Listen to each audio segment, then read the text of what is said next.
একবার এক ধনী লোক ছিল, যিনি খুব সম্পদশালী এবং ক্ষমতাবান ছিলেন। তার চারপাশে সবকিছুই ছিল, কিন্তু হৃদয়ে তৃপ্তি বা শান্তি ছিল না। লোকটি একদিন ভাবল যে তার জীবনে কিছু একটা অভাব রয়েছে, কিন্তু সে বুঝতে পারছিল না আসলে কি। একদিন সে এক বুদ্ধিমান আলেমের সাথে দেখা করল। আলেমকে সে তার জীবন সম্পর্কে জানালো এবং তার অশান্তির কথা বলল।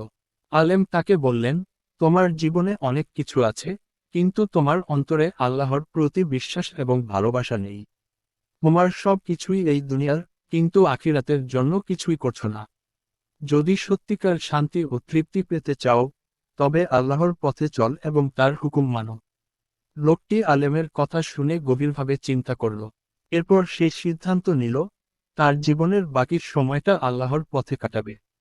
ধীরে ধীরে সে দান খয়রাত করা শুরু করল, নামাজ আদায় করতে লাগলো এবং আল্লাহর সন্তুষ্টি অর্জনের চেষ্টা করতে থাকল।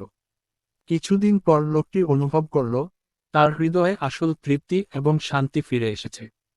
তার জীবন বদলে গেল, এবং সে বুঝল যে দুনিয়ার সম্পদ যতই থাকুক না কেন, প্রকৃত শান্তি আল্লাহর পথে চলায়।